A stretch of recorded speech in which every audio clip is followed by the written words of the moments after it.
Assalamualaikum warahmatullahi wabarakatuh. Kami dari kelompok 2 yang terhormat Bapak Santa selaku mata kuliah dan teman-teman yang kami banggakan. Di sini saya akan mempresentasikan tentang konsep perkembangan sejarah HAM. Perkenalkan, nama saya Putri Selen Apriyandini dengan NPM 0371201106.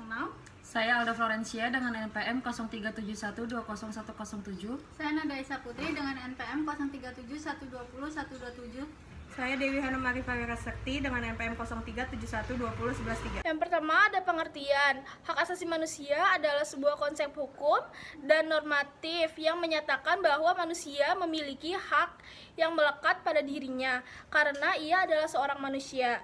Hak asasi manusia berlaku kapanpun, dimanapun, dan kepada siapapun, sehingga sifatnya universal. HAM pada prinsip tidak dapat dicabut. Hak asasi manusia juga tidak dapat dibagi-bagi, saling berhubungan dan saling bergantung.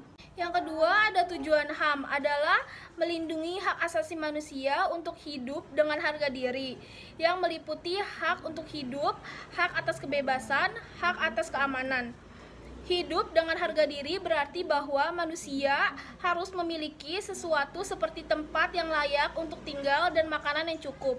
Artinya, untuk mencapai tujuan HAM ini manusia harus dapat berpartisipasi dalam masyarakat, menerima pendidikan, pelajaran, mempraktikkan ajaran agamanya, berbicara dalam bahasa sendiri, dan hidup dengan damai.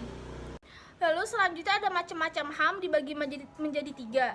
Yang pertama ada hak asasi pribadi, personal right, yaitu hak yang mencakup kebebasan dalam menyatakan pendapat, kebebasan dalam memeluk agama, kebebasan dalam bergerak, kebebasan aktif pada setiap organisasi. Yang kedua ada hak asasi ekonomi, property right, yaitu hak dalam membeli, memiliki, menjual, dan dalam memanfaatkan. Yang ketiga ada hak asasi politik, political right, yaitu hak ikut serta dalam pemerintahan. Next ada hak asasi, merupakan produk pergulatan pemikiran dalam perubahan yang ditimbulkan dalam kehidupan sosial politik.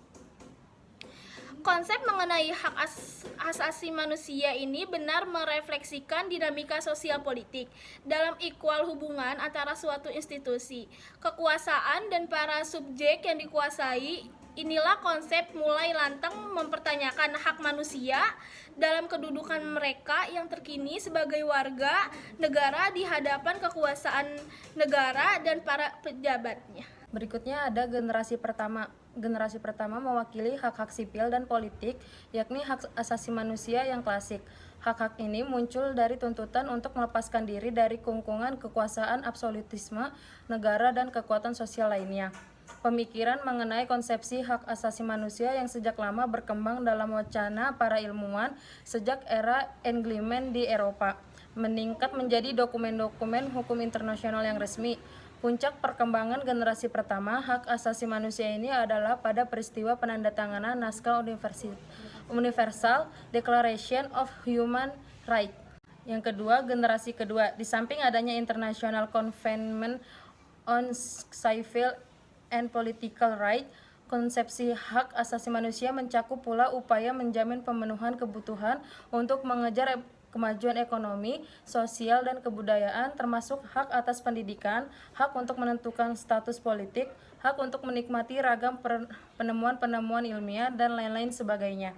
Generasi yang ketiga adalah hak untuk atau atas pembangunan. Ini antara lain meliputi hak untuk berpartisipasi dalam proses pembangunan dan hak untuk menikmati hasil-hasil pembangunan tersebut, menikmati hasil-hasil dari perkembangan ekonomi, sosial, dan kebudayaan, pendidikan, kesehatan, distribusi pendapatan, kesempatan kerja, dan lain-lain sebagainya.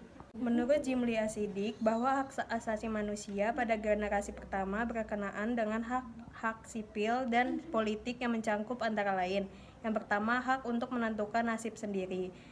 Yang kedua, hak untuk hidup. Yang ketiga, hak untuk tidak dihukum mati. Yang keempat, hak untuk tidak disiksa. Yang kelima, hak untuk tidak ditahan secara sewenang-wenang. Yang keenam, ada hak untuk peradilan yang adil, independen, dan tidak berpihak.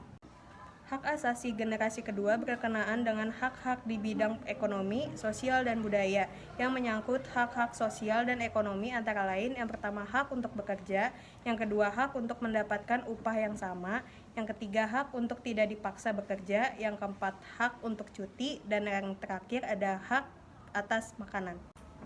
Generasi ketiga yaitu berkaitan dengan pengertian hak-hak dalam pembangunan. Hak-hak dalam bidang pembangunan ini antara lain mencangkup yang pertama hak untuk memperoleh lingkungan hidup yang sehat, lalu yang kedua hak untuk memperoleh perubahan yang layak. Jadi kesimpulannya adalah hak asasi merupakan hak dasar seluruh umat manusia tanpa ada perbedaan. Mengingat hak dasar merupakan anugerah dari Tuhan Yang Maha Esa, maka pengertian hak asasi manusia adalah sebagai anugerah Tuhan Yang Maha Esa yang melekat pada diri manusia bersifat kodrati, universal, dan abadi berkaitan dengan harkat dan martabat manusia. Setiap manusia diakui dan dihormati mempunyai hak asasi yang sama tanpa membedakan jenis kelamin, warna kulit, kebangsaan, agama, usia, pandangan politik, status sosial dan bahasa, serta status lain. Bangsa Indonesia menyadari bahwa hak asasi manusia bersifat histori dan dinamis yang pelaksanaannya berkembang dalam kehidupan bermasyarakat, berbangsa, dan bernegara. Dalam sejarah perkembangan HAM dikenal ada 4 generasi yang masing-masing generasi berbeda ciri dan karakteristiknya. Sekian dari kelompok 2, kurang lebihnya kami minta maaf. Wassalamualaikum warahmatullahi wabarakatuh.